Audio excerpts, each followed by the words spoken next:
I mean, we could have been live, and going off on your cats ain't that big of a deal. No, Going off on somebody unless else, like a unless person. they watch unless the cats watch this later, Alex. Oh, Jeez. yeah, maybe. Oh boy. And you guys are live. Well, Will's still coughing. Yeah. He Sorry. coughed on the plane the whole way we went to Phoenix. Yeah. I thought we were gonna get kicked off. I thought so too. I was like, oh God. But it worked out. Yeah. I guess. Yeah. It's weird you wouldn't cough much during the day, and then at night you're just hacking a lung up. Yeah. I don't know. And then on the plane, Yeah. you pretty much hacked up a lung. Surprised I- you didn't have, I didn't surprised you didn't have blood coming out of your mouth. I I coughed so hard the other day. I gave myself a nosebleed. Oh. Like I was like throwing up. Gretchen made us wipe down our phones, my sunglasses, a whole bunch of our stuff with disinfectant just about every day. Oh, because of me? Yeah, because of you. Oh, I'm sorry. That's okay.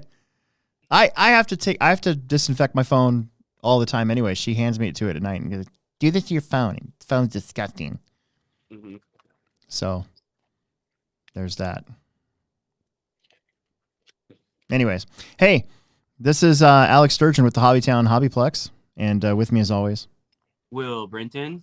and we're just going to get into it because we've got kind of a little cutoff. The Widows, the Hot Widows Club podcast is coming on right after us here in the Weberized studio. So we have to be done by 8:30, which usually we're done by 8:30, but we could talk about a lot of stuff today, and we could run right up into that. So we got to be careful. So there's that. So I wanted to talk about the INS since it's been a week since we got back, and of course last Monday was the first Monday of the month anyway. So we were still coming home. I think you. When did you finally get home? Monday at 9. At 9, yeah. So Not too bad. yeah, there was no way we were going to be able to do a podcast last week. No. And then the Techno Series was this weekend, and boy, it was another big one. So Yeah. 232 entries. Actually, it was 234, but I put 2 people into the wrong class, so I took them out. So it ended up being like 232 or something like that. Hmm. Either way, it was a lot, but we still got done at 12:42. I think is when I looked down Nice. at the last main. So that worked out, and the store's doing good. Got some new stuff in this week. I'll probably bring up here in between our segments, I guess. And yeah, maybe some silly season stuff. We saw that this weekend. Jared Tebo was running Ultimate engines. Oh, really? Yep. Now, are those OS based? Yes. That's good. Yes. That's real good. And I didn't see any real major changes from anybody else. The Fullers are there with all their normal stuff. Van Dalen was there. Sounds like I don't think there's any changes in their camp at all. So, Yeah. if there was and we could say it, we would. But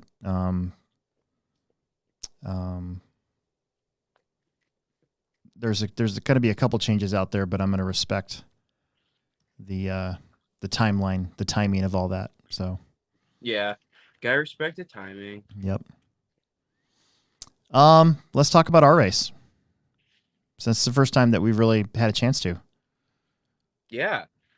So, Will and I and Emerson and my wife all went to the J Concepts Indoor National Series at Hobby Action in Chandler, Arizona, which is basically a suburb of Phoenix. And we got there Wednesday. My intention was to get there and kind of relax a little bit.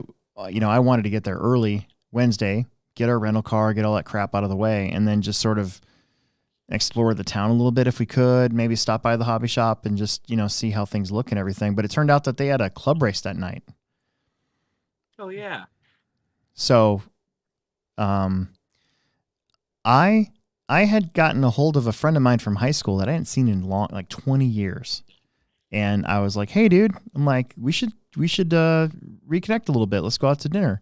So my plan was to take Emerson, Gretchen, and me out to dinner with them. But Emerson was intent on practicing and running the club race.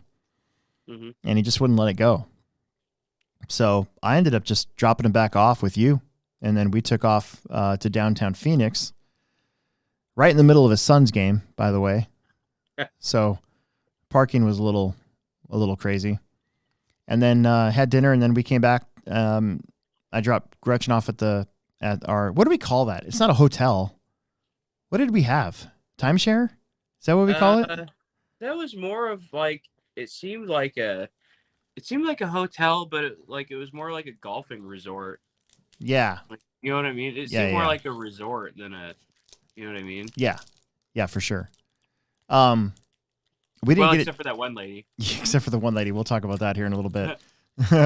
But anyways, so I dropped Gretchen off, and then I got to go watch you and Emerson run. Emerson missed the bump up.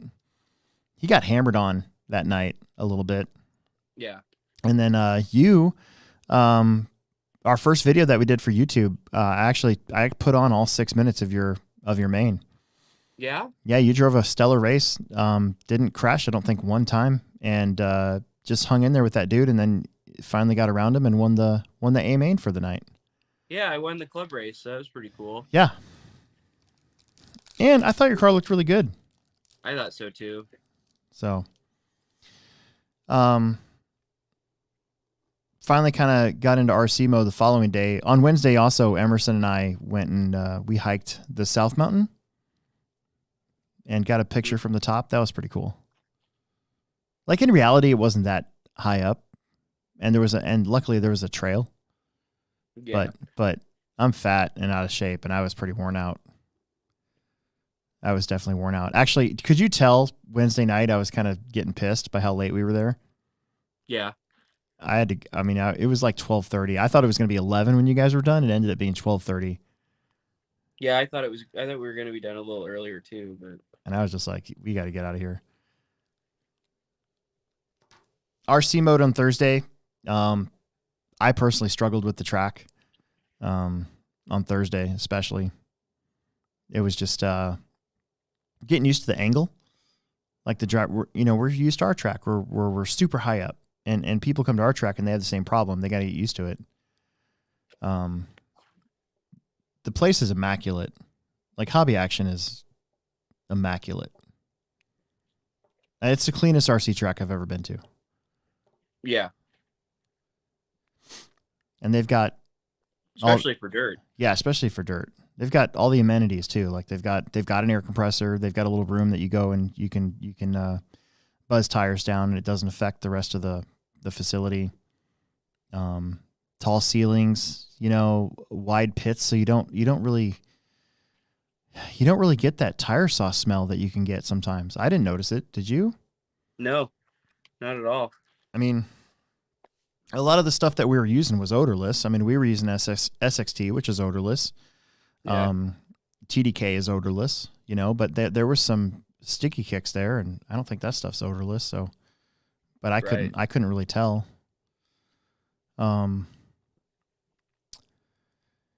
They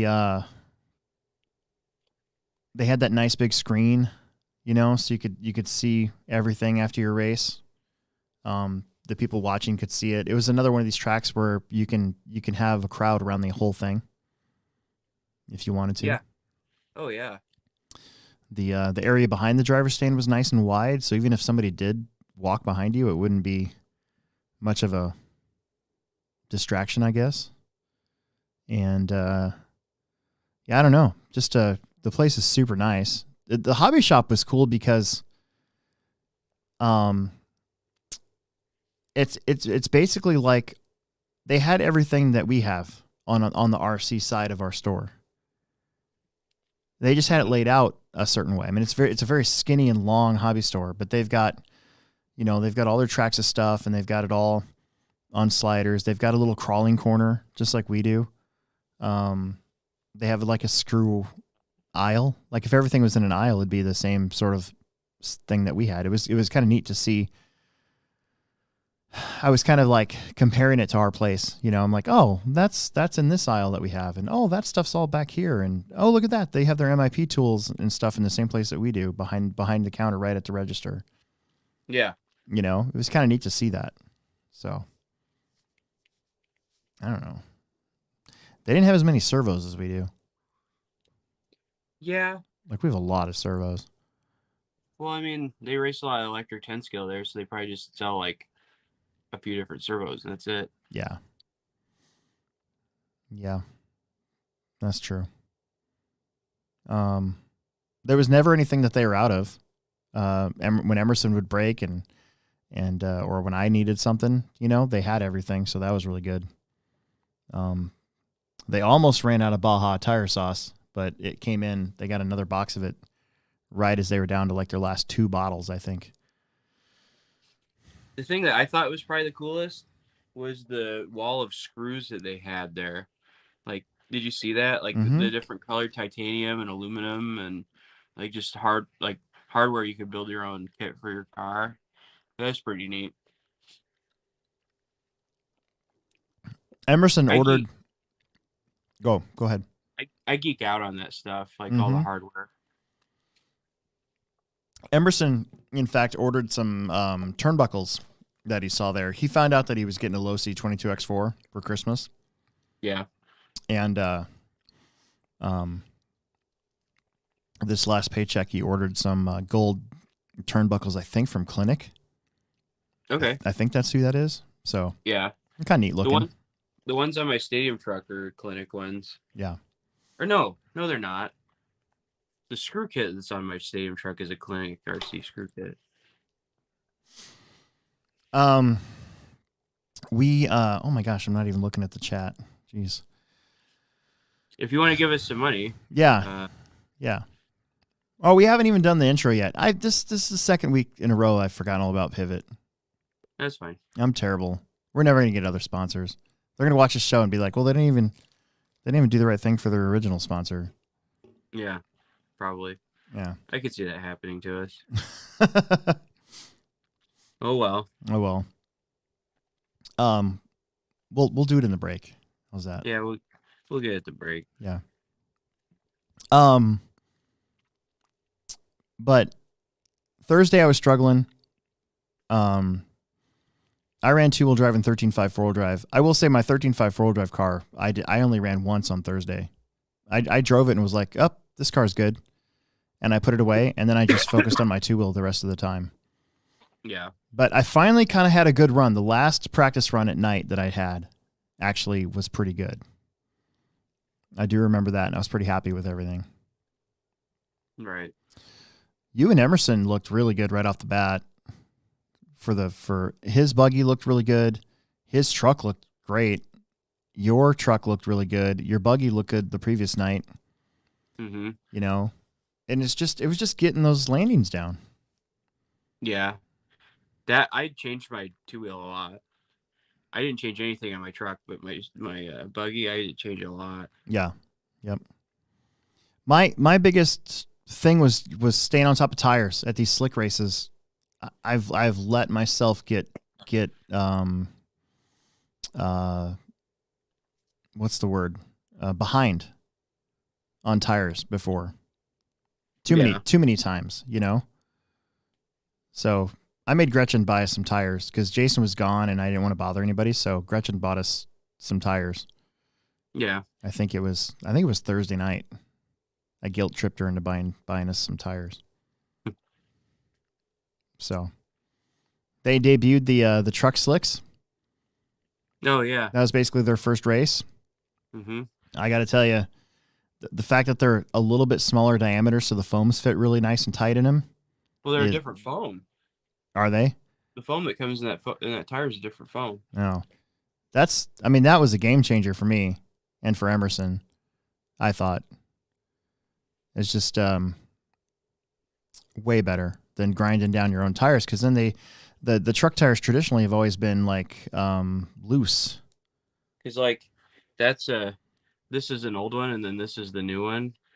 Like there's a side by side comparison. You can see the outside of the tire, or outside of the other tire on that one. Yeah. I don't know what the size difference is, but it's noticeable. Mm-hmm. It definitely makes it easier to get the ride height more correct.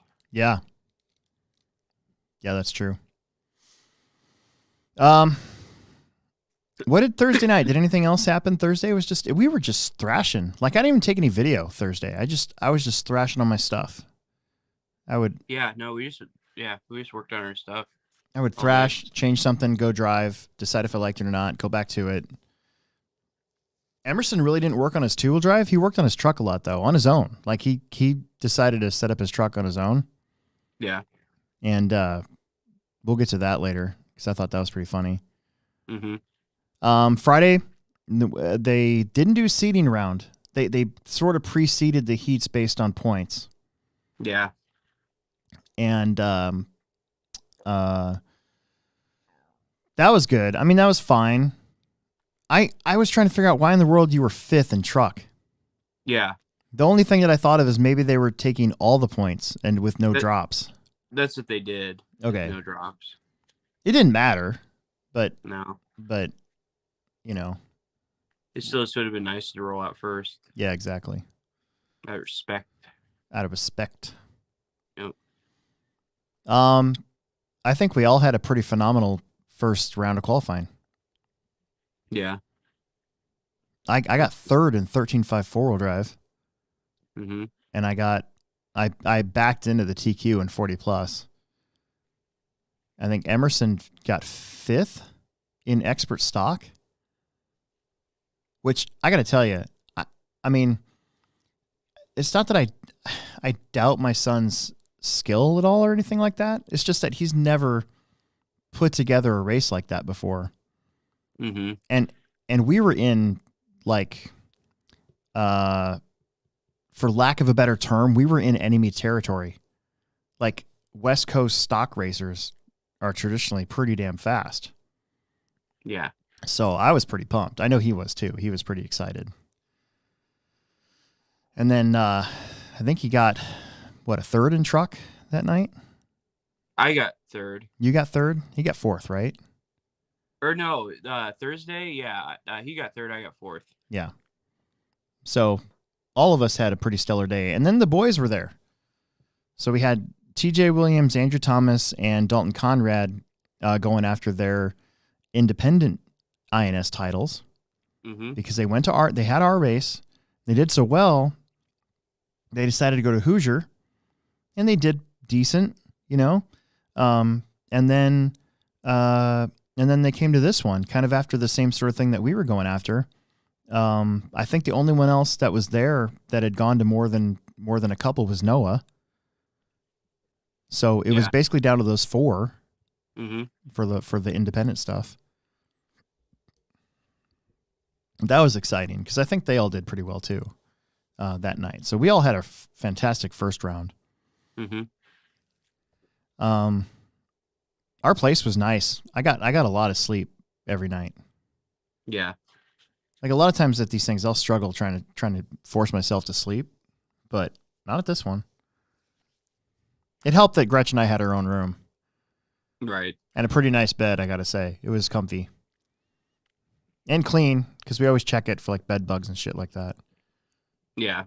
Do you know that before I met Gretchen, I wouldn't even have thought about checking for anything at hotels. Oh yeah. I still don't. I mean, I used to sleep on the floor. You know, there'd be 4 of us trying to save money at these things, and I would sleep on the floor. I'd volunteer to sleep on the floor. I couldn't imagine sleeping on the floor now. Ugh. Yeah, Bruce. Yeah. But then Saturday came, and I know that I had a horrible 40 plus round, and I had a not so okay 13.5 round, and then Emerson had a pretty rough 2-wheel drive, but then he had a good truck. He kind of broke the spell. Mm-hmm. But round 2 is rough for me. I got fourth, I think, in my 40 plus race. I didn't drive good the whole weekend until the main in 2-wheel drive. Yeah.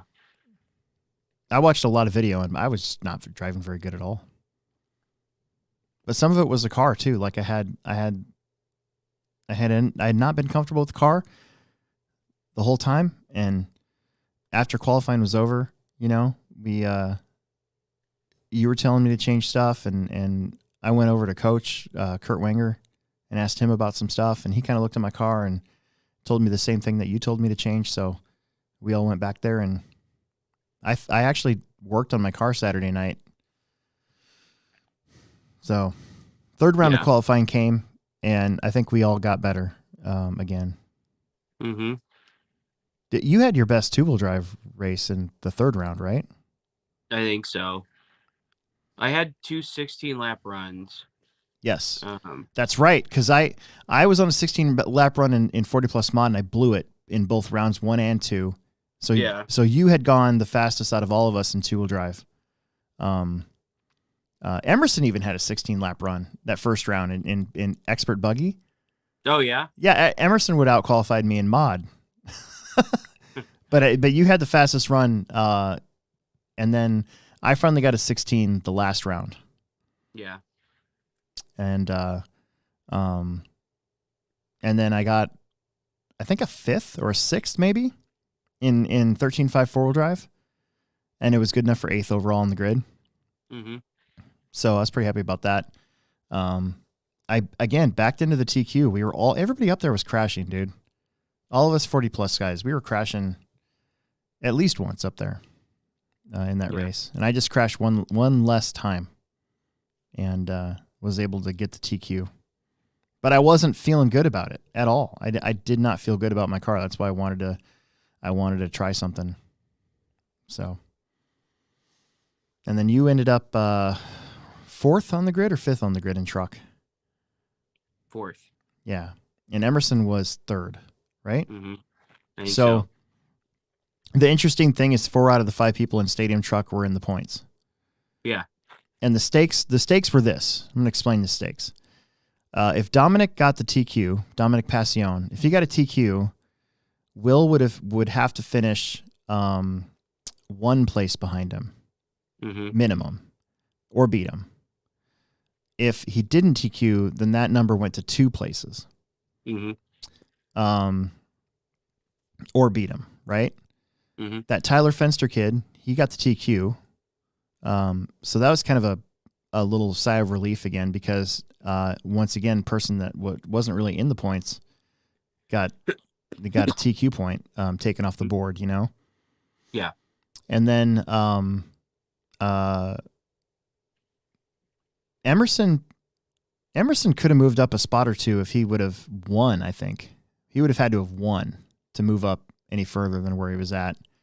And I'm not saying he couldn't have, because his truck was pretty fast. But you had, again, you had the 5 of you that were, relatively close. Mm-hmm. And in 40 plus mod, me and Al Horn were actually tied. So Al had gone to 4 of them. He had gone to SDRC, ours, Hoosier, and then this one. He didn't go to Adrenaline. Because there was only like 4 people in 40 plus mod. There was 7, and then it dropped down to like 4 or 5 cars. I got the TQ and win there. Did horrible at ours in the main. Got that bad break. And then made up some points for the 3rd. So because of my TQ and win and a 3rd, I was tied with Al. And then all I had to do was beat Al. That was it. Even if I didn't win, I still, as long as I finished in front of Al Horn down to 3rd, then I would have gotten the title. But if I would have gotten 4th and he would have gotten 5th, he would have won. So getting the TQ helped. Starting up front on that track helped. When we go into the main day, it was Emerson's first time running AAA mains in expert stock, And I was pretty happy about 13.5. And I got to run my 13.5 four-wheel drive twice before I got to run 40 plus, and I think that was a big deal. It like got the butterflies out of me. You know? Right. So I don't think main day could have gone any better for any of us. Yeah. You know? Seriously. Like, Dalton made the bump into the A main. And then in independent, Noah ended up winning both classes. But the boys, I think, were 3rd, 4th, and 5th in four-wheel drive, I think, if I remember right. And then they were 2nd, 3rd, and 4th in two-wheel drive. Mm-hmm. So Dalton got the bump, and then I think he ended up finishing 3rd or 4th, right? And then in truck, your guys' race was amazing. Like, you didn't wreck a single time. No. Not once. Emerson wrecked once, about 3 minutes in, and fell back to 5th. And he was behind you. Dominic was leading at one point, but then he rolled it in a weird spot. You know that back triple? When you're coming right at you, there was a little curb that they put on that corner. Yeah. He caught that with his truck and flipped over, and that's no man's land. There's nobody close to Marshall, so the Marshalls had to go way over there. So he ended up going upside down, and he was all the way back into 3rd at one point. So I think with like 3 minutes left to go, I was thinking to myself, dude, Will's got this, because if he finishes one spot behind, then there's not even a question of a tie, you know? And, but then Tyler made a mistake. Dominic got back around him, but Mason was gone. Mason Templeman was gone. Mm-hmm. And yeah, like it was like with a minute left too. I was like, yeah. Yep. So, it ended up being Mason, Dominic, Tyler, you, and Emerson. And Emerson said he didn't see me, but every single time that Emerson would go by, because he was reeling you in a little bit, I was waving my hands like, for the love of God, don't pass Will. Like, whatever happens, I'm like waving my hands at him. Apparently he never even saw it, which I don't understand how he could not see it. I did it like literally on top of his truck. Mm-hmm. So, but then I went back and watched the video of my races, and like everybody's sitting there clapping and stuff, and I never even saw him either. So maybe you're just focused in on it. But he did try to pass you on the last turn of the last lap, which got me a little worried. Yeah, I was like, what the heck are you doing, dude? Yeah, but here's the thing. So this kind of sucked for Emerson. If he would have gotten around you, he would have gotten 3rd overall instead of 4th. Oh, really? Yeah. But I didn't want him to get around you, because it would have ruined your chances for the national title. And I was thinking more Hobbyplex. Just it's pretty cool to have, 3 of these classes won by the Hobbyplexers. Yeah. So it's good he didn't pass you. If Dominic was still in 3rd though, yeah, and you were in 4th, and it wouldn't have mattered. He could have passed you, and you still would have won the whole thing. Right. So, but Emerson was pretty butthurt until they awarded him a plaque, because then he was like, all right, I'm happy now. I got something, because he thought he wasn't going to get anything, so he was pretty disappointed. No. But when Jason pulled out that 4th place plaque and got him in the pictures, he was pretty stoked. Yeah, Papa Jason's usually good about taking care of people. Yeah, that come to all the races. I mean, heck, he gave me a 14th place. Yeah, plaque. You got a 14th place plaque for C Main. No, for Mod 2 Wheel. Or for Mod 2 Wheel. Yeah. Because like here at the Summer Series, I only go down to the top 10. Yeah. I would love to give everybody an award, but that's some money. That's not too bad. Like Mayfield was 9th or something. I don't know. Yeah, exactly. So, I don't know. Imagine if I bumped out of the C Main. Mm-hmm. And it was in the B. I'd probably been a lot further up there, because I got it 6th in Adrenaline. Yeah. And then I think 12th or something at ours. Mm-hmm. So I don't know. Yeah, it's kind of cool that he went out of his way to give everybody who went to at least 3 of them that was there something. Yeah. Because here's the other thing. I did notice, I saw the final points. I can't remember where I saw them posted, but somebody posted them. And Talon Henley actually should have gotten 4th in truck. Oh, really? Yeah. Oh. So, or maybe it was even 3rd. Might have even been 3rd. Oh, really? Yeah, but he wasn't there. Did he not make? He made 3 of the 4 or 5 rounds, didn't he? Right. He was at Adrenaline, his, and then ours. Yeah. So I'm curious about how that would have worked. Like, is he gonna send him the award if they want it? You know, will he just make another one? Yeah, I don't know. I don't know. It's kind of weird. But your truck race was pretty golden. That was a cool feeling at the end to see you guys. Yeah. Where you were at. Can you flip this? I don't know if I can flip it or not. Can you see that? I got the truck and like all the trophies sitting there with it. Mm-hmm. Can you see it? Yeah. So I don't know. I'm gonna come up with something a little nicer for it. But yeah, that thing's gonna sit there the way it is with the transponder and everything. Have you seen your poster yet? Oh, for gas truck? Yeah. I saw it after Grandpa Hill tagged me in something, so that was pretty cool. Yeah. Asking if I was gonna be there signing autographs. Yeah. I was like, yeah, that's a long ways for him to go without racing. Yeah. I when we were in Arizona, I was talking to Jason about gas truck, and I was telling I was like, dude, tell Mayfield I beat Jared Tebo in gas truck. And he's like, he's not gonna care. I'm like, oh, you gotta tell him. He doesn't care. He's not. You gotta tell him. Like, I beat him in his own class. Like, you gotta tell him. He told him, and Mayfield's like, what, do you want like a good job or something? I was like, no, I just thought it was cool. Yeah. I take a good job. Yeah. Well, here's the thing. So Jared asked if he could run yesterday, early. Mm-hmm. So I came to the Plex and opened up the doors at 9 for him and Shelby. Seth Van Dalen was here. They wanted to do some stuff. And so, but I said, hey, I'll do that. But do you think you could come to the podcast studio afterwards so we can do like an interview? We'll do a one-on-one interview for the Patreon, and then eventually, we'll have it on our podcasting account. And he agreed to it. And so we came down here last night, and we were talking about stuff, and he was it's a very good interview. So it should be, I think it's going to be on tomorrow, I hope, if I communicate correctly.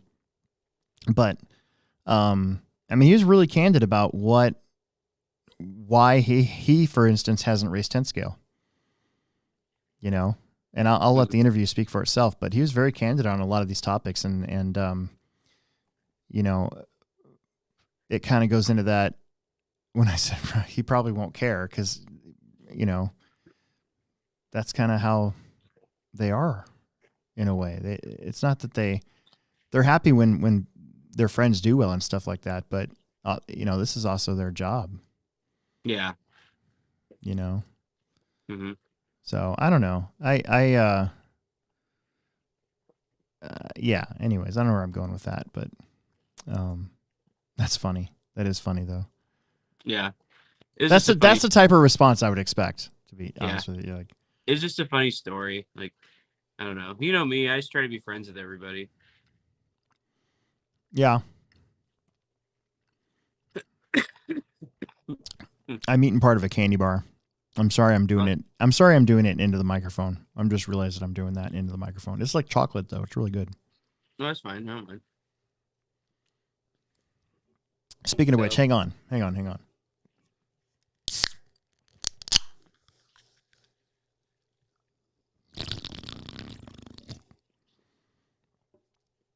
Oh, yes. That was pretty good. Emerson's buggy was tough. Like it was losing power, and I think we got it narrowed down. It's got to be the speed controller. So I'm going to take that. We haven't even touched our stuff yet. I don't know about you, but like I haven't even touched it. So Emerson kept losing power, like visibly on the track, with like a minute left to go in every single race. And the only thing we didn't change was the ESC. So I think that's what we're going to do. I think that's what we're going to do is I got a speed controller for him, so we're going to swap it out and see if that changes his car for next time. Did you change the battery? We did. That was the first thing I changed. I put a different battery in it. I actually put a brand new battery in it, and it still did it. So then I thought, well, okay, well it's not the battery, so let's work with the motor a little bit. So I geared him down a tooth, and that just made it so that he couldn't quite get there earlier because he was just slow. It wasn't that he lost power; it was just slower. So we put everything back the way it was, and then Riley said, well, let's use my stuff. So we put Riley's battery and Riley's motor in Emerson's car for the final main. And I got video of it. I put it in our final day's video, day 5. I mean, it was slow. Emerson was struggling from the get-go.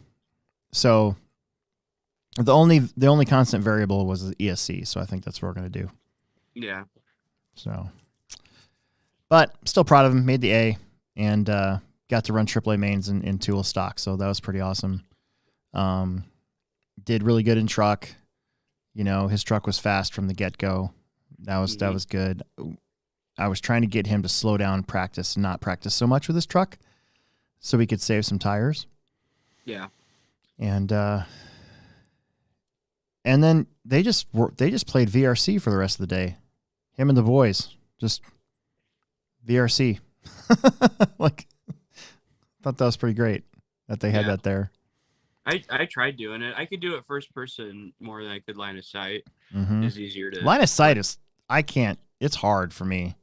Yeah, because clearly not the same. But first person, actually, I was having some fun. But it's not a trainer or anything like that in any way.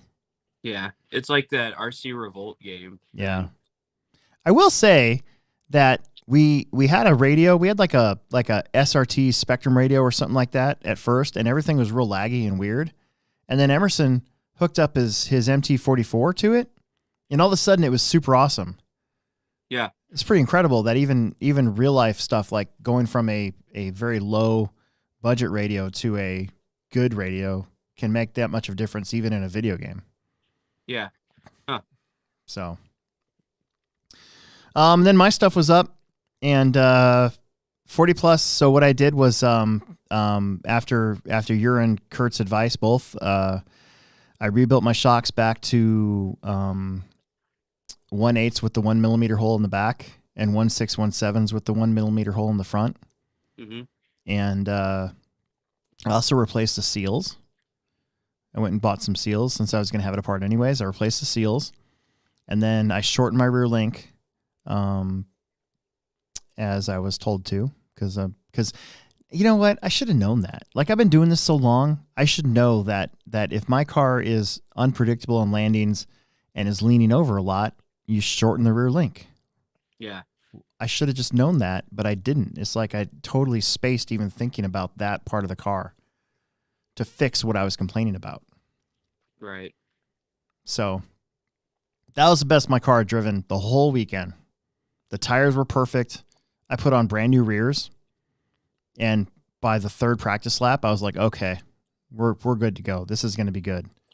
And I was just thinking to myself, just make it over that first triple. Make it over the first triple, and then after that, see what happens. And I made it over the first triple. Al did not. He shorted it, went on his lid, came out of it in like 4th or 5th, but pretty far back. And I had a big lead from that point on, and I never really let it go. I still didn't drive very good. If you watch the video, the first minute and a half, I made 3 mistakes.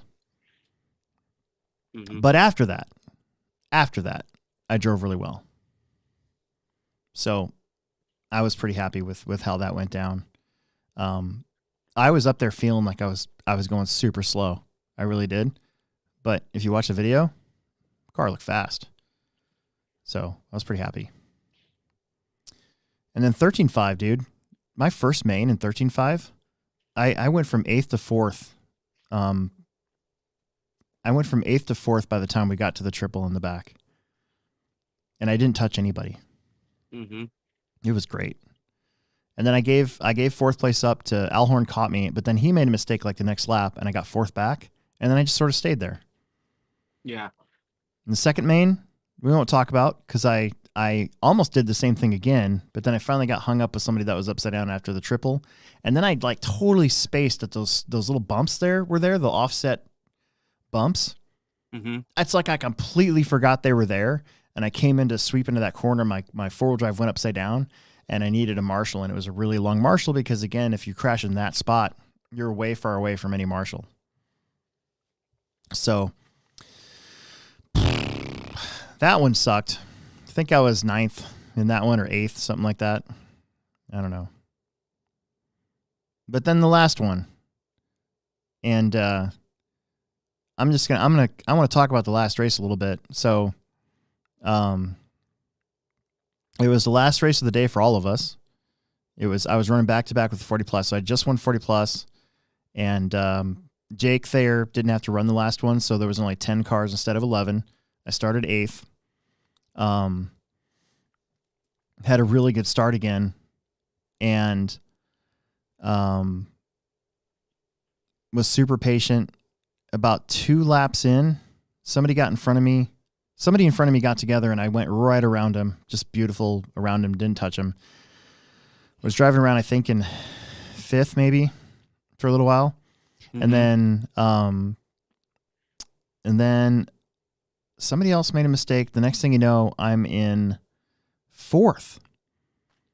And we're actually catching, it was Colton, Cruz, Ryan Prince, and somebody else, Riley something. Can't remember his name now. I should have looked it up on the results, but whatever, it doesn't matter. I saw Ryan go upside down in front of me, and the next couple corners, this kid that I was following for quite a few number of laps, and it was really close, really good race, and we actually been racing each other the whole time. After the triple-double, right, it's a flatlander, but with my car, I'd been jumping to the corner when I was lined up right. I had been jumping almost all the way to the corner because my car was landing good and can do it. So I followed this kid a couple laps, and we weren't doing that. And so on this lap, I'm like, I'm going for the corner. So I jumped to the corner, and he was right here. I got to the corner about the same time that he did, and I had the inside on him, and because of the momentum, I got into him. And his car went way off to the side, but it didn't crash. I didn't wreck him, right? Mm-hmm. So I had the inside on that corner. He got pushed to the outside. He came back in the race line, and we went on to racing on for the next couple laps.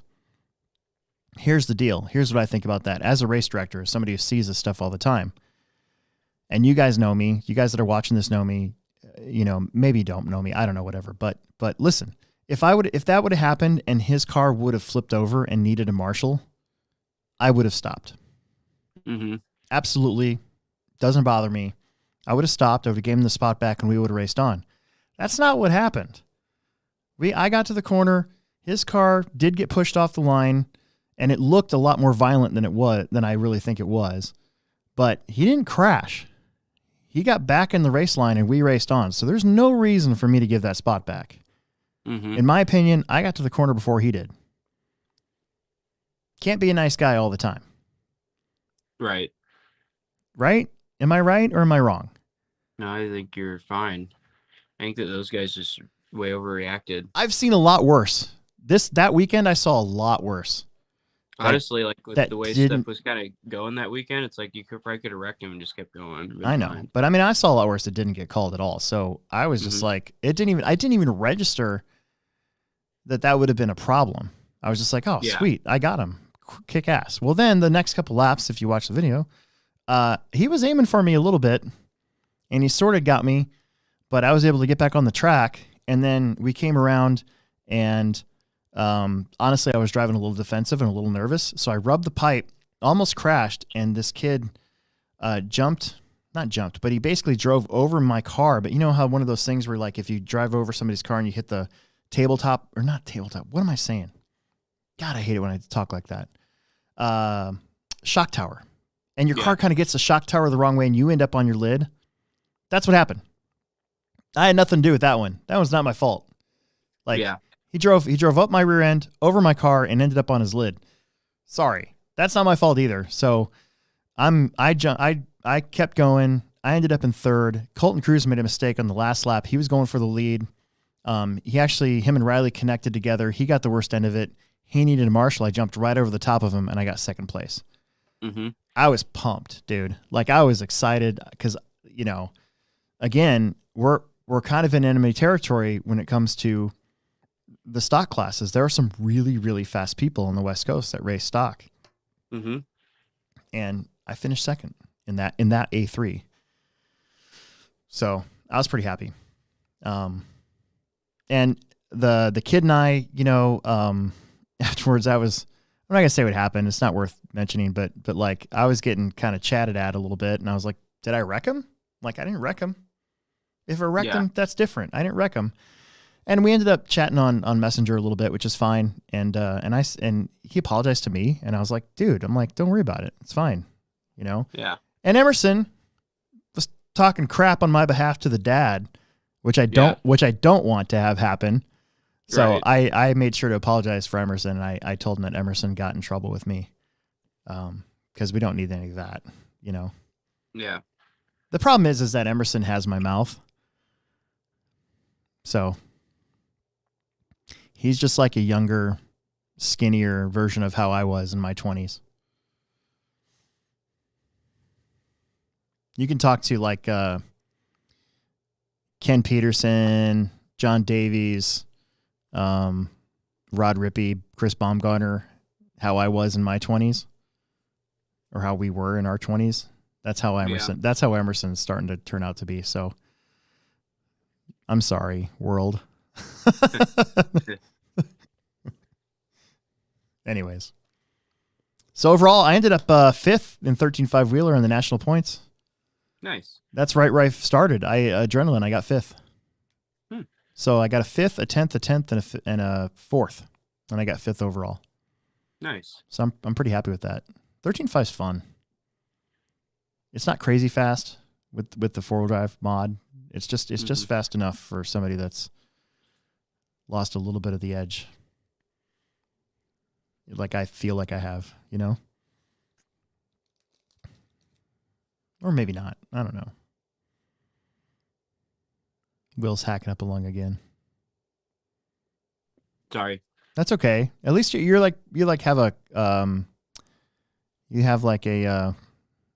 like a cough button.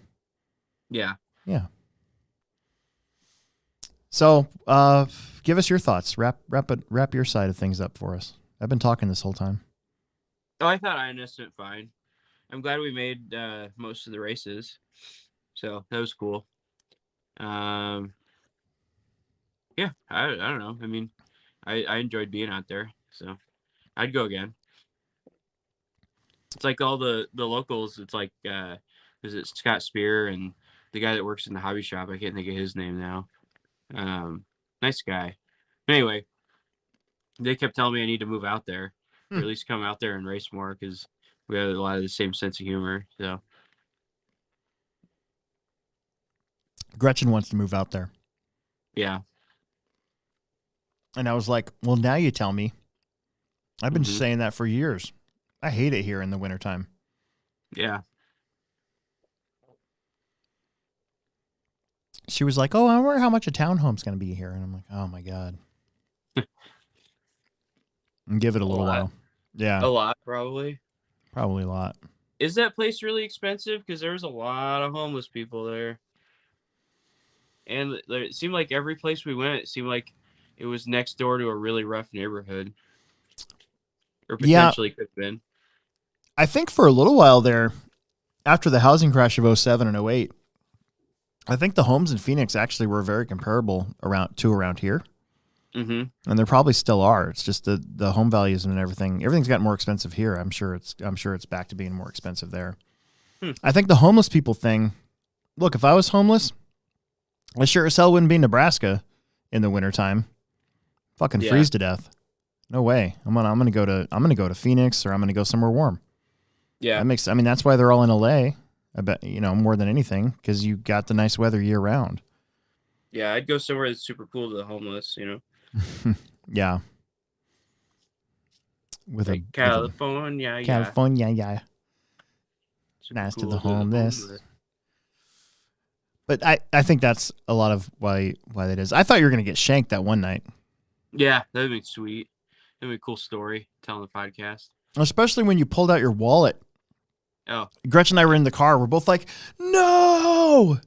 the guy asked me for $1 to buy something. And it's like, I give you $1. I need some good karma. They gave him $1. He's like, you got $2? I'm like, no, I don't have $2. Damn it, leave me alone. There's a vast difference from the clientele at the Circle K to the QT. Oh yeah. Did you notice that? Homeless people outside of the QT. Yeah, but it was different. It was a different vibe, though. Yeah. I don't know. Yeah, there's definitely some homeless dudes vibing outside QT.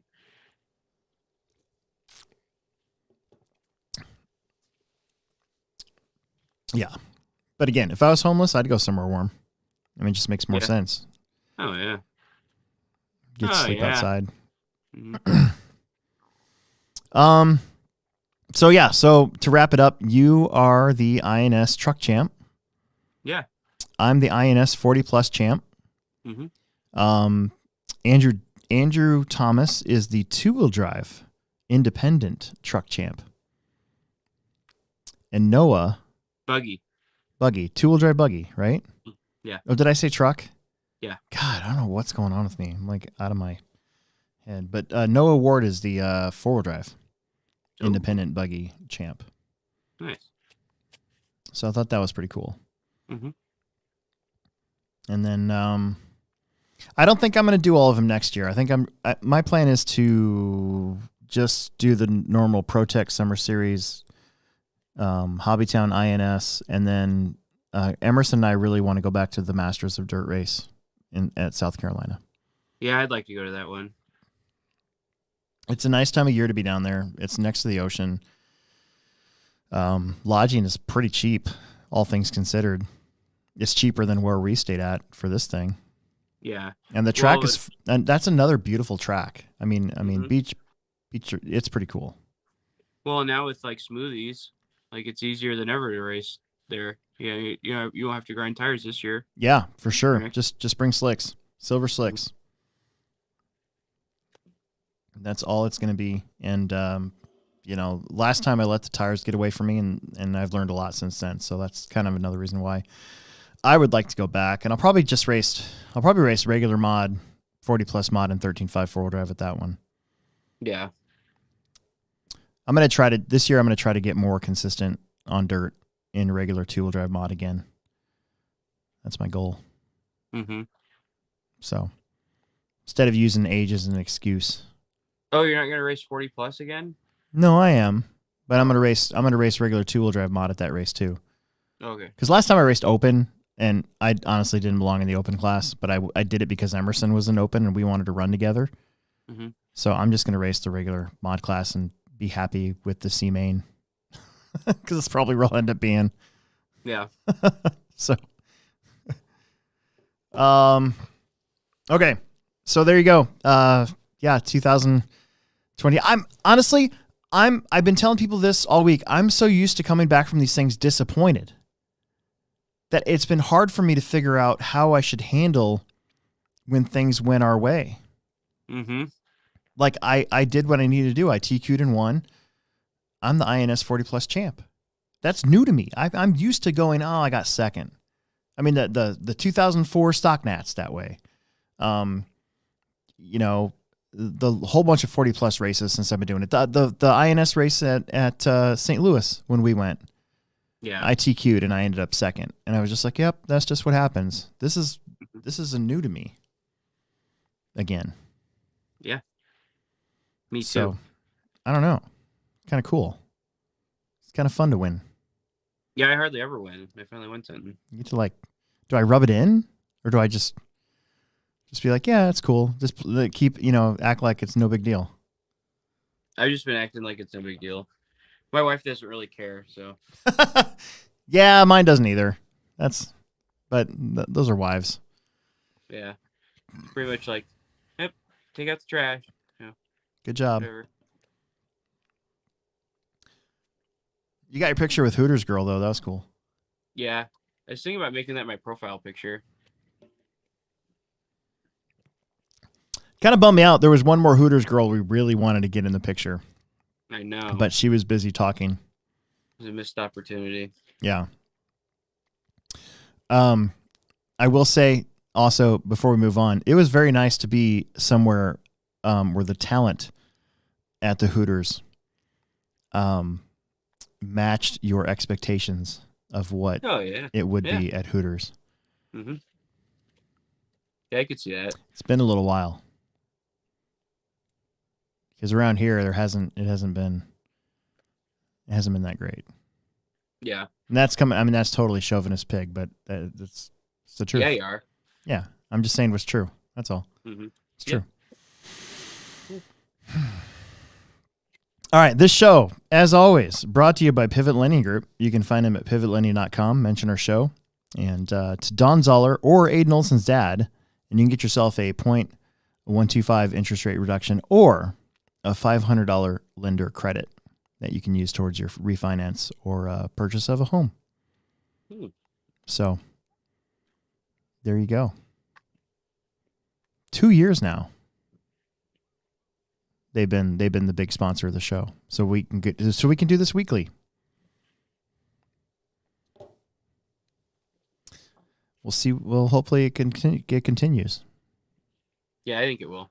I hope that just because Aiden's in college and it's not like a regular in the wintertime, it hasn't been an issue. So, no, I don't think it will. In fact, he raced the last carpet race. So, oh, really? Yeah.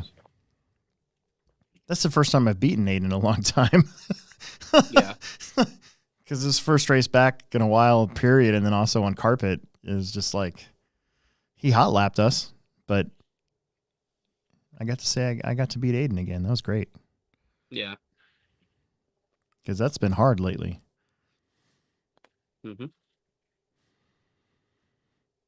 All right. So this weekend at the Hobbyplex, we had the Techno Winter Series, round 2. The first round we had just under 200 entries. This time there was no conflicts with anything, so we were kind of back up to where we had been last year. 234 entries is where we started at on the day, and then I think we ended up with 232 when all is said and done. Yeah. So 232 entries, 122 people. I got to say, there's one more thing I got to do to the Plex to make it back to where I think it should be. And that is, I got to get the video up. I didn't take any video this time because my phone was dead, so I couldn't. No. But also, like I wanted to get done. I wanted to get everybody in and out. I want to keep it fun, but I also know that, not everybody wants to be there, past 1:30 a.m. So we started right on time at 10:30. The resorts didn't take very long. Setting up the mains didn't really take very long. We were done with qualifying by 6 o'clock. And I was really hustling us through the mains. And everybody was doing a really good job being on time, getting out there to marshal. I only had to beg for a couple of volunteer marshals a few times. I only had to remind, a couple of people, hey, you're up, it's time to marshal. After the resort, sometimes, you don't expect to be the first one up to marshal with the resort. Mm-hmm. But we all did really good. And even with the added e-truggy class, I will say that not allowing sportsman and expert, not allowing you to run expert if you run sportsman is a big help. Oh, because there's a lot less people running back to back at these things now too. Mm-hmm. So I'm able to kind of manage that as well. I had both computers up, so I had my laptop, and then I had the child computer as a backup just in case anything weird happened. And that worked flawlessly all day, so I was really happy with that. There was no computer issues or anything like that. I did have the sound cut out inside once. And I also used my mixer, my personal mixer that I have. And I used my powered speaker to try to create more sound in there.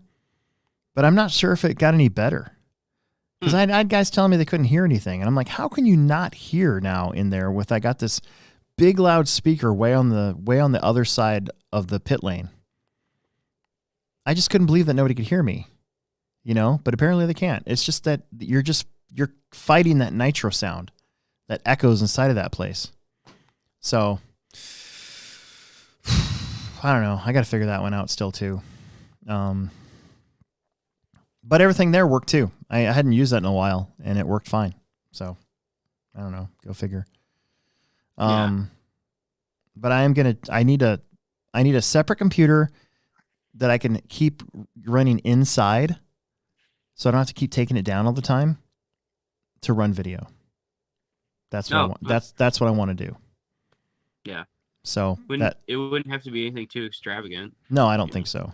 So that's my next project. I'm supposed to be getting a computer from, I think Ben.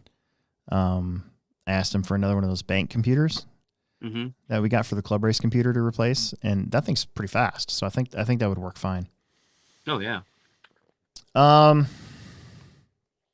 right. So with all that, I think we ran through the day really, really well. The Sportsman Nitro buggy ended at 10:45, and you know how I like to knock out. I like to knock out the two big ones, which I consider to be two big ones, the two buggy mains, Nitro buggy mains first. It's just a huge stress relief. When Expert buggy is done, it's just a huge stress reliever for me. So,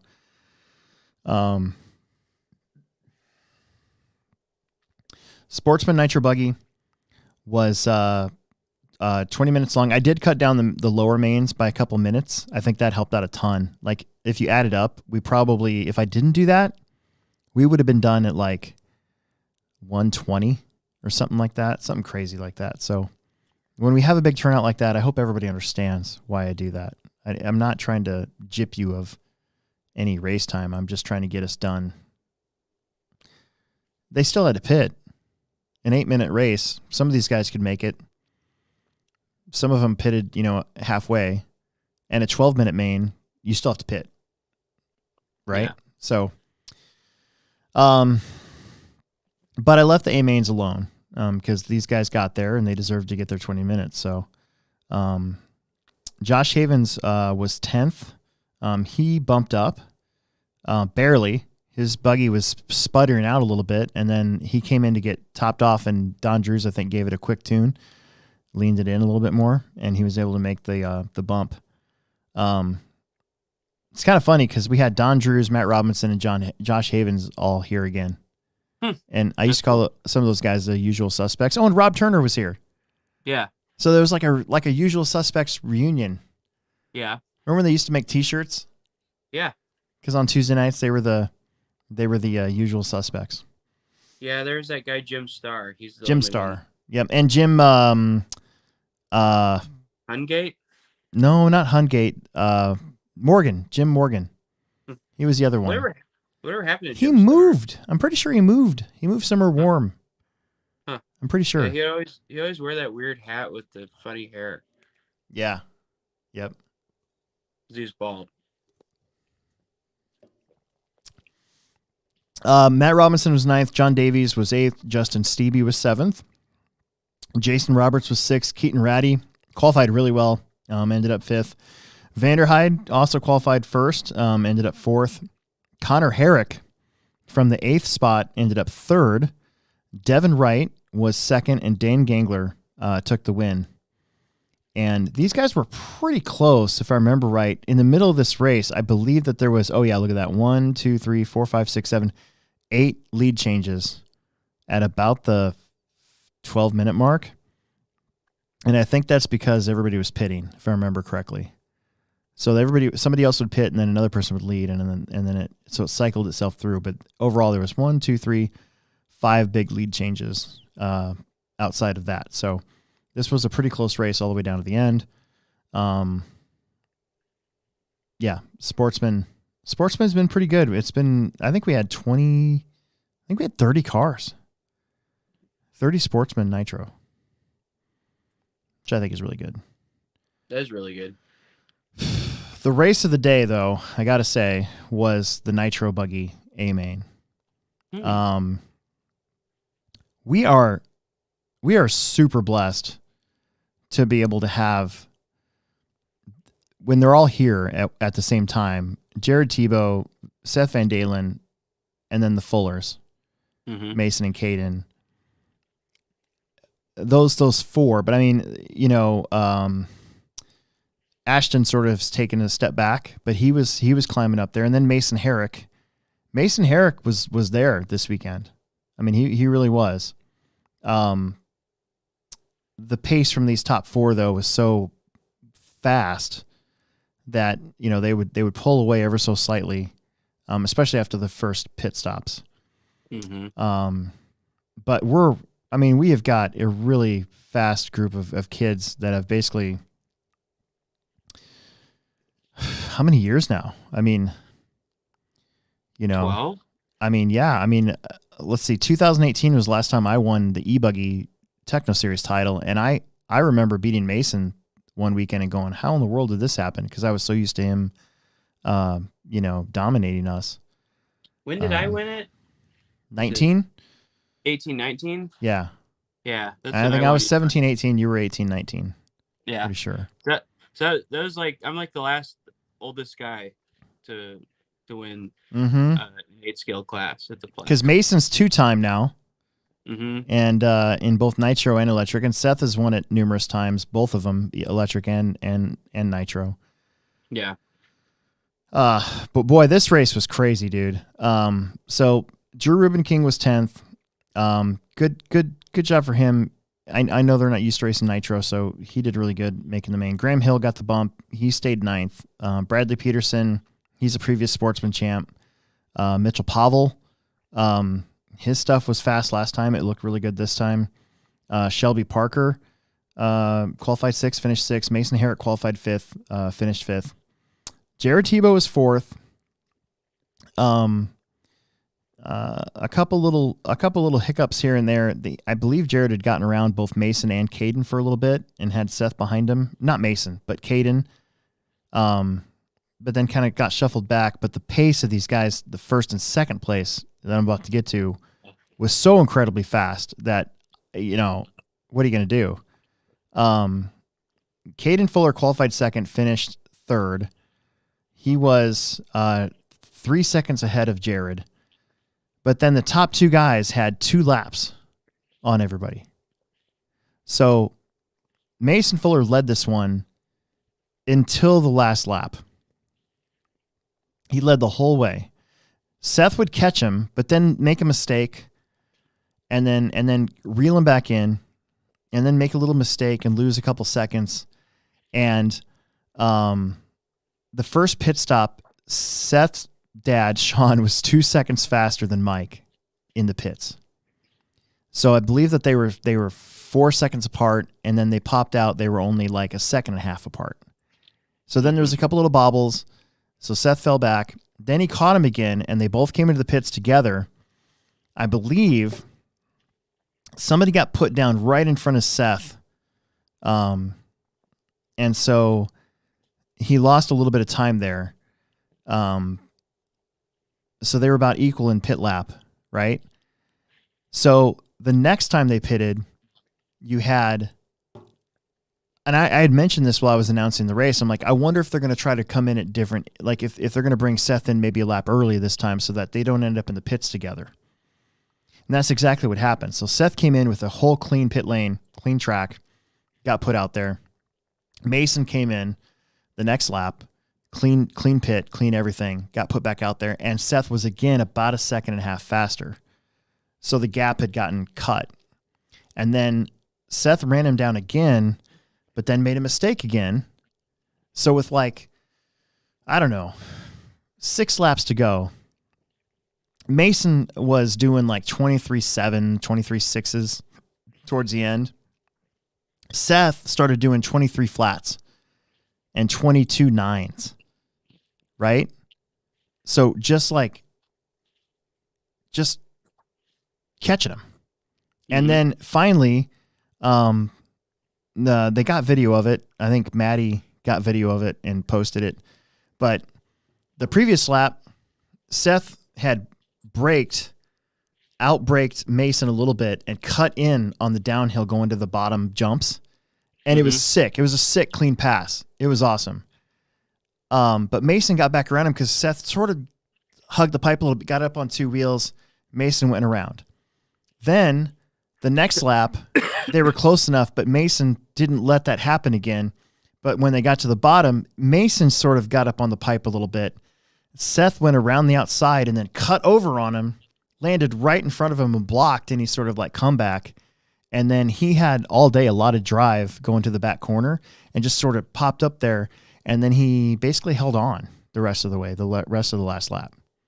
Yeah. So it was a crazy last couple laps, and it was awesome. The place was going nuts. Like, you had people rooting for Mason camp. You know, you had this Van Dalen camp. Everybody was cheering each other on. It was pretty crazy. And it was an epic way to finish, and it was clean. You know? Like, it was a clean race. And it was what you would hope to see at those guys' level, because Seth, the Fullers, and Jared are just on a whole nother level than us. Yeah. And it's really visible now. You know, a couple of years ago, I think Seth and Jared might have been surprised a little bit from the pace that Mason could do. And now they're not surprised anymore. It's almost surprising when Mason isn't just driving away from everybody, you know? And now you got Caden added to that mix too. Caden was going really fast. So it's just really cool. It's just really neat to have these guys continue to come to our place. Even though, you know, sometimes in the winter here, the conditions suck. It's freaking cold out, you know? Yeah, but we do it. Everybody does it. And, you know, you don't really hear anybody complaining that much about it. So it was pretty awesome. But Van Dalen got the win. Mason Fuller, it shows 2.9 seconds, but that's not really, I think Mason went long on the jump to try to catch him and ended up bouncing, and he crossed the line a little bit later than he should have. It was more like tenths of seconds is what it should have been for the finish. Yeah. Mini Truggy was after that. No, it wasn't. Sportsman Electric was after that. Again, we had 50 sportsmen. Really? 50 sportsmen e-buggies. There's a lot of cars. Don Drews got 10th. John Berding 7th. Connor Hausch got the bump, finished 8th. Troy Jackson, Connor Herrick, Nick Poppenfuss, Nick Pavel. Bryson Pavel was 3rd. TJ Williams was 2nd. So fresh off the INS thing at Phoenix, and he's racing 8 scale the following week. And then Dane Gangler got a TQ and a win. Wow. So pretty good weekend for Dane. That's 2 wins so far. Mini Truggy was next. We were kind of down on numbers in Mini Truggy. I think we only had like 17. We're used to having 25, you know, somewhere in there. So, but still 2 heats. It's still pretty good. Bryson Pavel was 10th. Sarah Carney got the bump, finished 9th. Cameron Hale was 8th. Ronnie Wint was 7th. Andy Corbett was 6th. Tyler Fleming 5th. Jake Wilkenine was 4th. Connor Herrick was 3rd. Sean Van Dalen with a TQ and 2nd. And then Caden Berding got the win. And Caden's truck is fast. Like, I'm not talking like handling or anything. I'm talking like visibly fast. I don't know what motor he's got in there, but it's really fast. Really? Yeah. So, and he was able to drive it. He did really good. He ended up finishing a lap ahead of Sean. Sean finished a lap ahead of everybody else behind him as well. So it's cool to have those guys back here too. And Caden, I'm happy for Caden. He deserves that. Then we had our Truggy main, Nitro. Conrad Bizey. I gotta get him caught up. So his transponder stopped working. I think he finished either right in front of or right behind Patrick Mitrovic. So I got to go into this computer and actually look at that and fix that. So there you go. This show reminded me that I need to do that, because I started to hand count him and I was going to get him fixed, but we were moving at such a pace to get the show done, I spaced it. So Conrad, I will get it fixed. You're either 9th or you're 10th, one of the two. So Ryan Larson, shown in 10th, Patrick Mitrovic's 9th, Devin Walter was 8th, Matt Kessel was 7th, Dane Gangler was 6th, Ryan Dietrich was 5th, Kyle Quast was 4th, Logan Prismanis was 3rd from 8th. He struggled a little bit. I know he broke his truck once in a qualifier and had to qualify from the lower heats. Tyler Studer got a TQ in a 2nd, and Brandon Carney got a win. And I think that could be his first win in Nitro ever, now that I think about it. Nice. I'll have to go back and look, but I'm pretty sure I'm right about that. So awesome job. It was Associated Hot Bodies, and I think Logan's still running his Kyosho. I think this is his last race with the Kyosho before he gets everything techno officially, January 1st officially. So I know he bought Emerson's Truggy. Oh, really? Yeah. Emerson decided after the INS race, Emerson really wants to race more expert stock buggy, and he's getting ready for 13.5 4-wheel drive. Ooh. So he's like, I might build up a 13.5 4-wheel. Do it. For the summer series, Do it. Next year is going to be crazy, dude. Yeah. I'm excited for next year. That or, I mean, I don't know. I think that's probably more my speed for 4-wheel drive. I like it, again, because it's about the same speed as 2-wheel mod. Yeah. They're very similar as far as lap times go, usually. Mm-hmm. So. I don't know. I mean, I'll probably still race truck this year at the summer series. Maybe run all 3 classes. Yeah. I don't know. Yeah, it's 40 plus and 13.5 again for me, for sure. Yeah. And maybe mini Truggy. I want a mini Truggy again. I've never raced 3 classes before. Well, I mean, the turnouts are good enough. It shouldn't be that bad.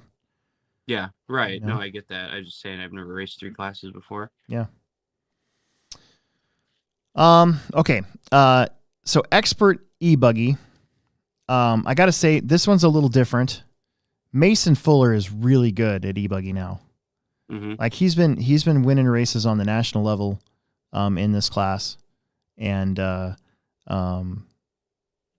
he's just really good at it. So, Easton McCormick got the bump and finished 10th. Owen Vanderbeek was there. Poor Mac wasn't racing, brought Owen to race, and all they raced was expert e-buggy. So you had 4-hour rounds of qualifying. That's about how long it was taking, and they were only running 1 class. Yeah. So poor Max got to sit there for, 18 hours? Sounds like me going to 8-scale races just to race gas truck back in the day. Yeah, exactly. But Owen made the best of it. He made the main without doing any extra work. Brandon Carney was 8th. Caden Bairding qualified 7th, finished there. His car looks really good too. He's one of the 2 Losi cars. No. Yes, Easton is running a Losi car as well, so one of the 2 Losi cars in the main. Drew Rubin King also, he had a brand new, what's the newest associated car? B4. Yeah. Yep.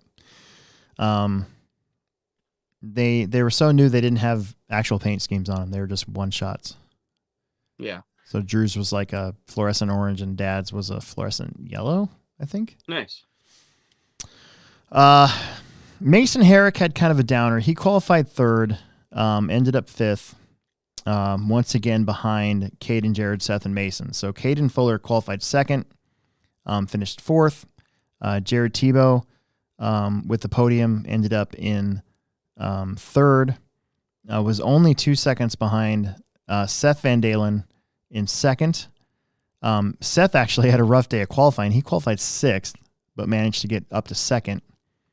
But Mason Fuller with a 27 at 10:23, that pretty much means that he just made the line. So he was probably about 6 seconds ahead of these guys on the track. Nice. And it wasn't really ever that close. Mason just sort of got away and kind of stayed there. Kind of had to go, make his way through traffic, but it never really was that close. So yeah. Jared was up to second for a little while, and but then Seth ended up getting him for that spot. And then your favorite class, E-Truggy. Yeah. And there were 30 E-Truggies. Wow. Uh-huh. John Calise ended up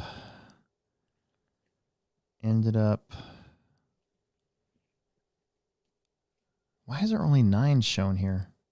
Oh, I know why. Because what's weird? So I have the parent computer and the child computer set up, and this is taking results from the child computer, not from this computer, my main computer.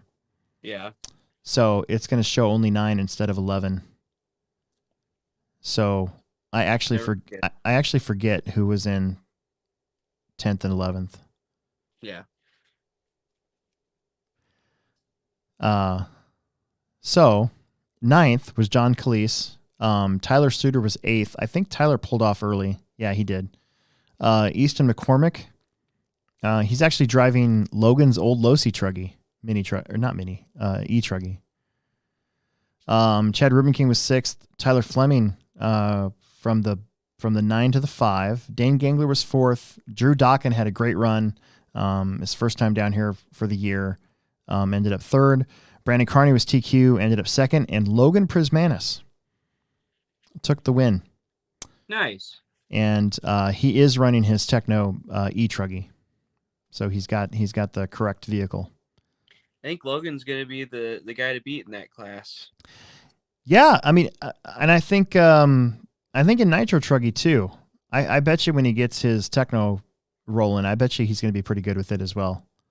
Yeah. The Techno Truggies are really, really good. So,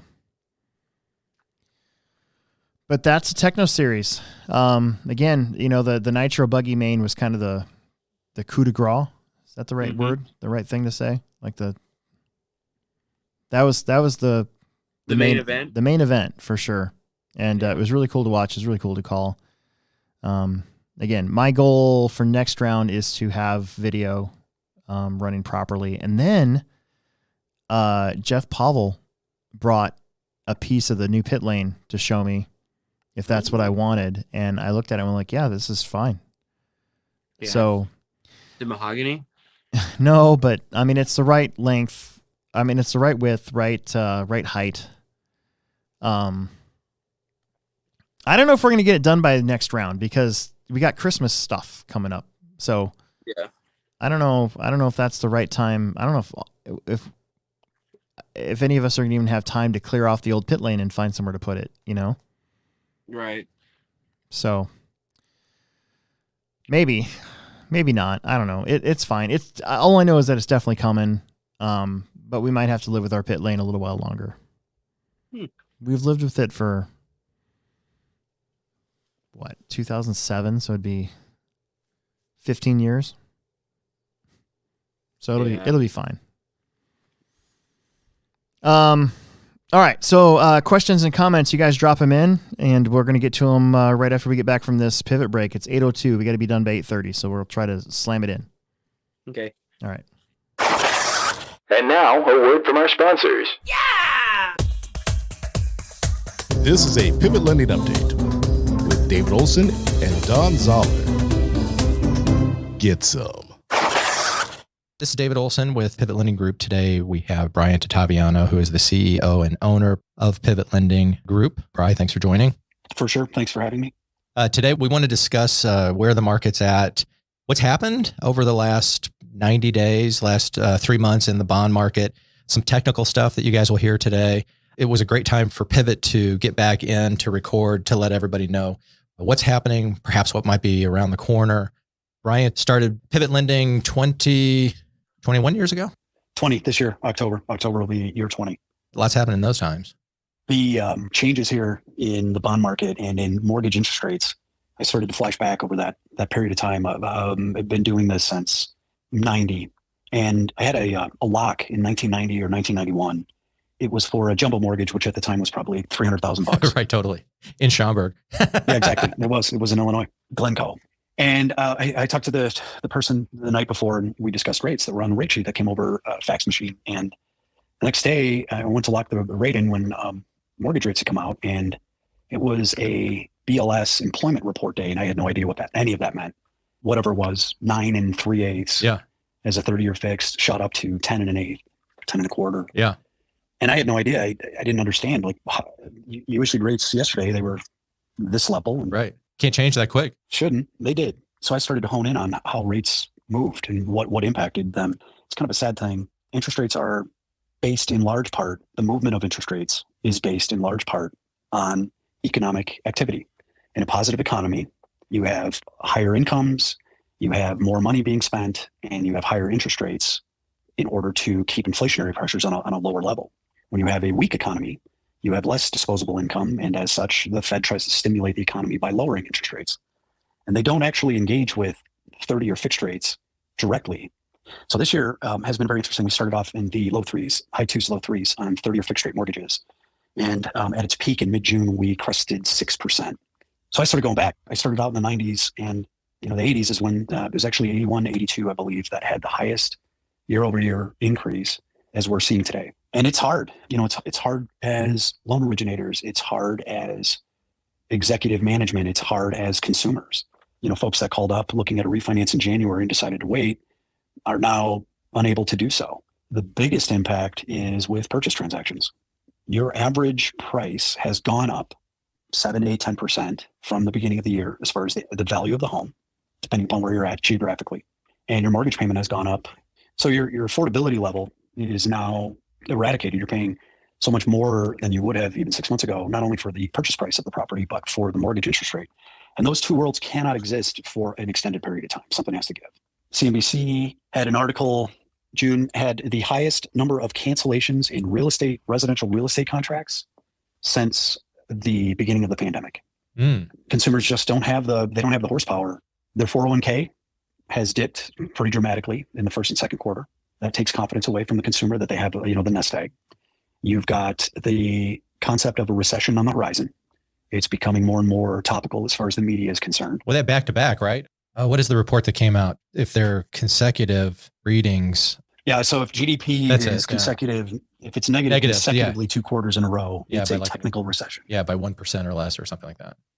Yeah. So, we're on track for first quarter GDP was negative 1.6. GDP now, as created by the Atlanta Fed, is showing a negative 1.2. So if that holds, we would be in a technical recession as it relates to the U.S. economy. It's sad because of the loss in the Ukraine, but that's kind of lost its media focus. Isn't that interesting? There's a war that's going on in Ukraine, right? And it's 5th, 6th, 7th headline, if at all, on any outlet. But I don't think the impact of that war was fully understood on how that was going to create or have the potential to create a recession. But you're mid fives for a tank of gas. I read an article that car manufacturers are now holding people accountable because they're using less octane in the cars. And they're saying, hey, you can't do this. You have to use the 91 or the 87 as a minimum. But there's such a spread between 85 here in Colorado, it's 85 to 91. And it's a huge spread. It's 50 cents from 85 to 91. So, the attraction of using the lower octane is an impact because now your warranty is potentially void. So consumers are struggling. And, I think that the cash flow, what the disposable income, you're seeing this in quarterly earnings from Target, from Walmart, where they're having to discount items in order to reduce the inventory. That's the beginning of a recession. It's interesting coming in here. I was talking to my buddy Tim, who's down in Kansas City, He owns a sawmill that's a high-end sawmill for woodworkers in Kansas City. Been around 10 years now. A 100% disposable income industry, right? I mean, so people are not going to go out and buy that walnut, if they're paying $5, $6 gas. And he said that they are, I forget, it was like 45 or 60% less this year in revenue than where they were year over year in revenue. And it's a huge concern right now. And you just kitchen table economics, you start thinking about how many businesses, and to your point, it's kind of the unintended consequences of our economy, but also the external factors like Ukraine and some of the other things that are happening affecting disposable income industries. And there are a ton of them, right? Like, I mean, a lot of small businesses rely on that extra disposable income.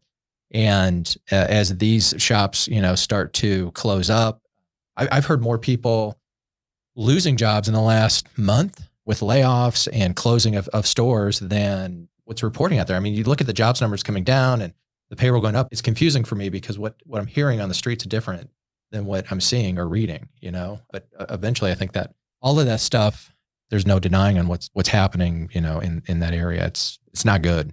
When inflation becomes a household topic, when supply chain is a common term that high school kids are aware of, there's something deeper in the analysis of what's taking place with, the economic activity. Supply chains are a real thing. And, they were impacted dramatically by, and continue to be, by the pandemic. And politics aside, reality is supply chains have been impacted, which had a transitory effect on increasing of prices because the manufacturer was paying more for raw materials. The shippers were paying more for labor, before fuel prices went up. So everything had an impact. But, oil, gas it touches everything. Every item in that room that you're in, that you're wearing, is impacted by fuel. Yeah. Be it the cost of manufacturer, the ability to ship it to you, it's all impacted by oil. And we actually cracked $100. It's been a minute since there was any sustained on the barrel of oil. Yeah, both Brent and ICE. So that's a big deal. And it has to do with China. There's some increases in COVID cases in China, which they're expecting will impact demand across the globe as far as. But it'll also impact supply chains. China's still a very relevant part of where we get our goods from. I appreciate you taking some time out. Let me know if I can help. Give me a call, 402-881-5951. Shoot me a text. Just make sure that you put your name on there and the best way to reach you, whether it's via text or email. And we'll talk to you guys soon.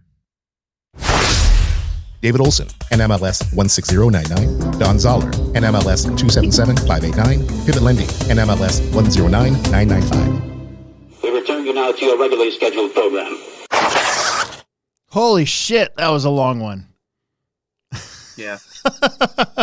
Wow. Okay. All right. We got 20 minutes. Let's try to get through these comments. There's not too many of them, but let's look over what's here, shall we? Sure.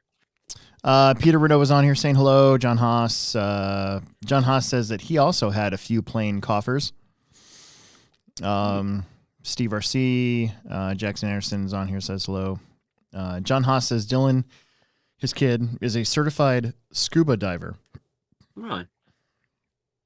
So that's good. Nut House was here.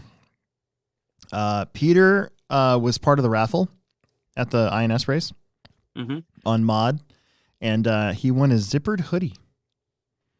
Oh, really? Yeah. That's cool. Yep. He also ordered a B4E, so a 8 scale. Nice. Murray RC says hello. John Haas says that they may go next year. A friend of ours is moving to Mesa to open a gym, like a jiu-jitsu. Oh, nice. Gym. Steve RC wants to know how the rental car was. Actually, it was fine. Yeah. I don't understand what everybody's complaining about.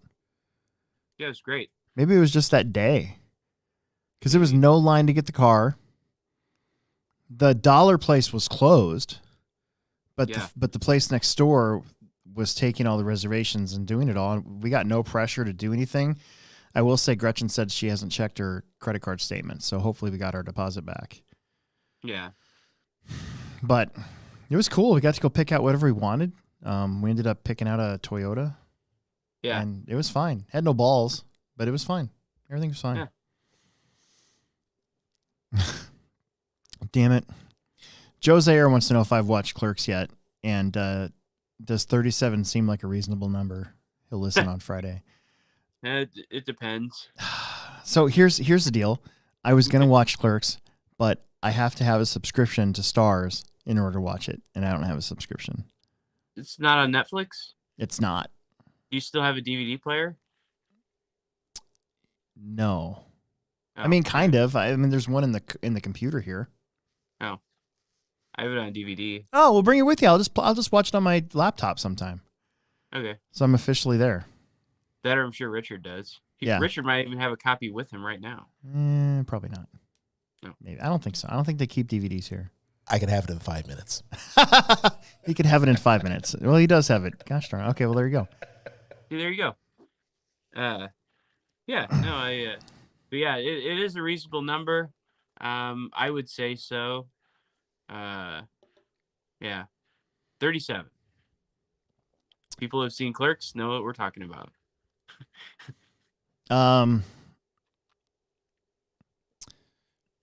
Yeah. Cody Mosier says Will's got some good looking hardware on the shelf back there. Yeah, it's looking all right. Yeah. Filling up the new shelf. There's boxes down there full of trophies. I just haven't put them up. Yeah, I got a lot of my plaques. I actually finally cleaned out a bunch of them and threw a bunch away. Yeah. But they were all like 5th and 6th and stuff like that. So Yeah. I need to figure out how I'm going to hang all those. I guess I could hang them on that beam or something. I don't know. Mhm. Anyway, go ahead. Mark S., who's currently a Patreon member now, says, "Hey folks, what's up? Andrew Barrett's on here. Mark S. says, congrats on the National Indoor Series finals. Nick's like, yeah, you were saying not to pass in the video. That's true.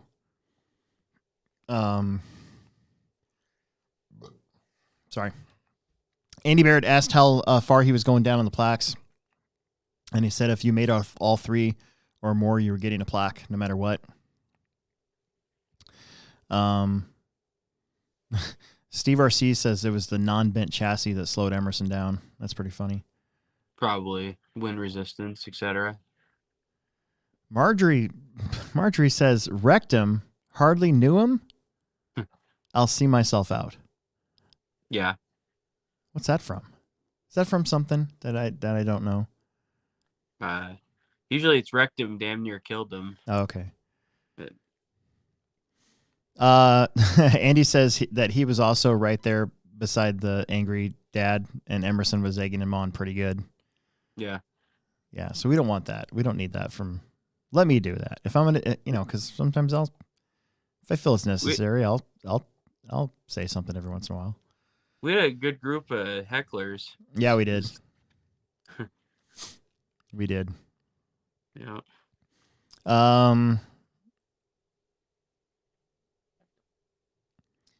Mark says Phoenix is pretty pricey for houses. Dan Gender says easy with the F word. Did I cuss? I don't fucking know. Cost of Who living. said that? Dane, I must have let one slip. Maybe I did get in trouble down there for saying the F word. Did I tell you about that? Yeah, you did.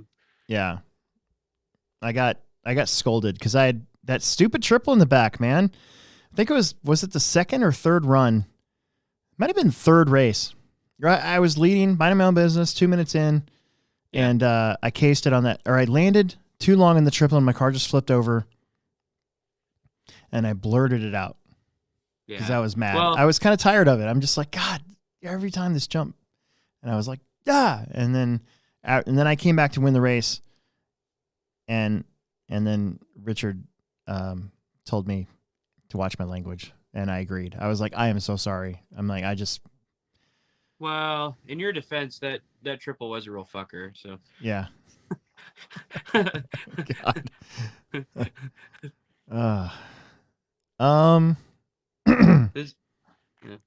What? Nothing. Okay. It's funny.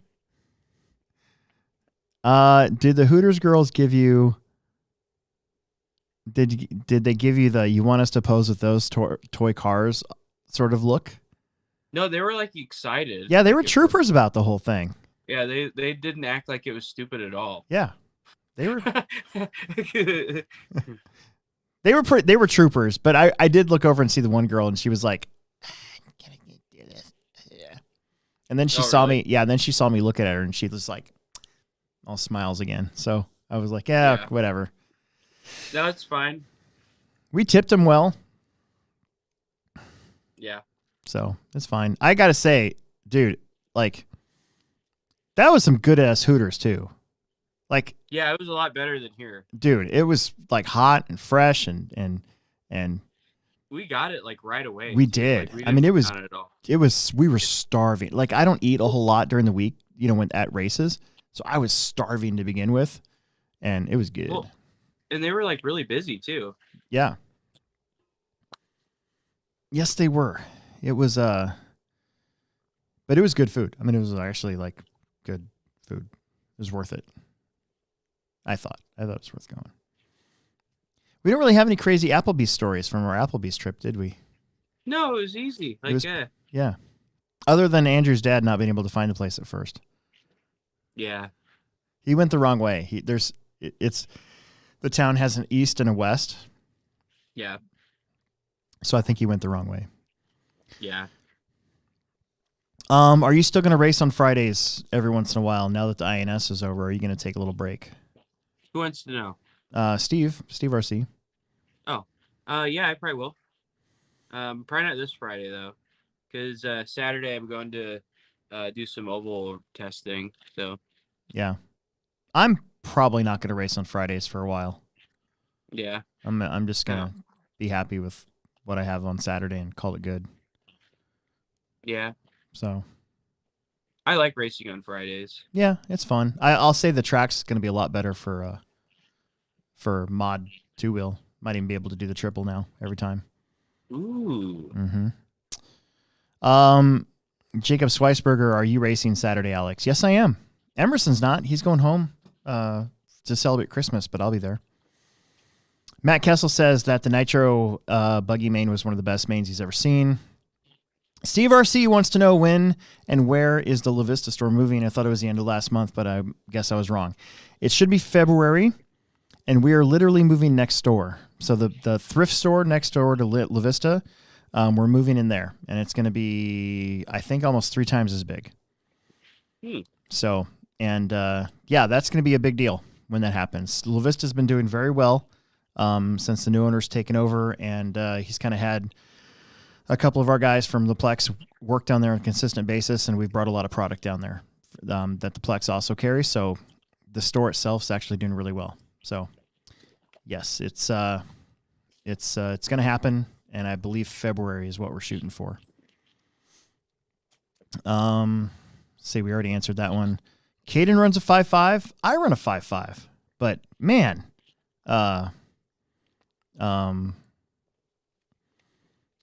his just looked faster. So, Nuthouse, is the diff the same between the 6.2 and the 6.4? It is, except now they have the captured thrust bearing. Right. But it's basically the same diff gear, same diff rings. Yeah, so the outdrives and everything are the same. Like if you had a 6.2 diff and you wanted to put it in your 6.4, it would fit. Yeah. Just fine. Yep. I had one of these J Concepts Dirt Oval stickers. Oh wow. Put that on this thing. That's pretty old. Yeah. So I can't believe we haven't got any questions about my sprint car yet. Oh well. Nuthouse said that he won a pre-built mod diff in the waffle. A couple of our guys won some stuff in the mod waffle. I saw. I think Nick and Peter were like drawn one right after the other. That's it. I think that's it. I think that's it. So we got to get out of here. The Hot Widows Club is coming up next. So is it Hot Widows? Yeah. Oh yeah, nice. Yeah, the name of the podcast I believe is the Hot Widows Club. I'm gonna listen to that. I'm gonna find it. It's just the Hot Widows Club. Mm-hmm. All right, Richard. If I wanted to search for that, that's how I'd find it. Yep. Yeah. Are there any other podcasts from Webrise that you would like to give a shameless plug?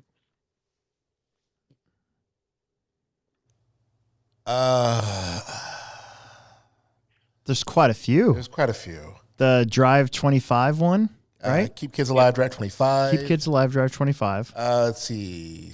I assume Lives that with Stuart Chittenden. I assume the Drive 25 one is that you're just guilt tripping people into driving the speed limit. It's a bit more than that. Okay. I'm not dogging on it. I'm just saying, like, from the title. Yeah. Like, we need like a post, like, at the end of The Simpsons, there's that, like, the shh, do do do do do do do do. Like, we need like one of those with like Webrise Studios. If you've enjoyed this podcast, we have one in mind. Really? Yes, actually. Nice. We've been planning that for maybe like a few weeks now. That's great. Yeah. So like, you should be like, if you've enjoyed this Webrise production, you would maybe enjoy this next one and like name one. Yeah. Oh, speaking of that, next week is our Patreon special. Mm-hmm. So if you are a Patreon member, I sent out check your Patreon because I sent out a post. If you want to be on the show next week and you can't be in studio, all I need is an email address, and we'll send you the link. And we're going to try to get everybody organized by like the weekend into tea times. So, we only have a limit, like an hour and a half. So we're going to have to give everybody, I think we have 10 Patreon members. So it'll be like maybe, 10 minutes a piece. That's 90 minutes. Yeah. So we'll try to give everybody tea times. But if you're from Omaha and you want to come to the studio, I will get you the address, and we'll kind of we'll figure out how we're going to do this, and we'll try to get everybody in. So it'll be just like a little Q&A for each one of you. And if you don't want to be on too, that's fine too. You don't have to be on. So check your Patreon for my message I sent out, and get back to me. So we actually got 3 new Patreon members today because of the Jared Tebo interview that's going to go on tomorrow. Nice. Yep. Very nice. The system works. It does. Okay, that's it. I think we need to go. So. All right. Cool. I gotta go take care of my grandma. All right, go do it. This is Alex Sturgeon from the Hobbytown Hobbyplex, and we're going to sign off. Make sure that you check out Pivot Lending Group. Find them at pivotlending.com. Mention our show to Don Zoller or Aiden Olson's dad. Get yourself $500 lender credit or 0.125 off of your interest rate for your next home loan or refinance. They take care of the show, so you guys should take care of them. Yeah, do that. Do those things. Yep. Jacob, if you're going to race Saturday, we'll talk about it. He just popped a question up there, but since we're already ending the show, you can ask me in person on Saturday. Yep. Bye. See you guys.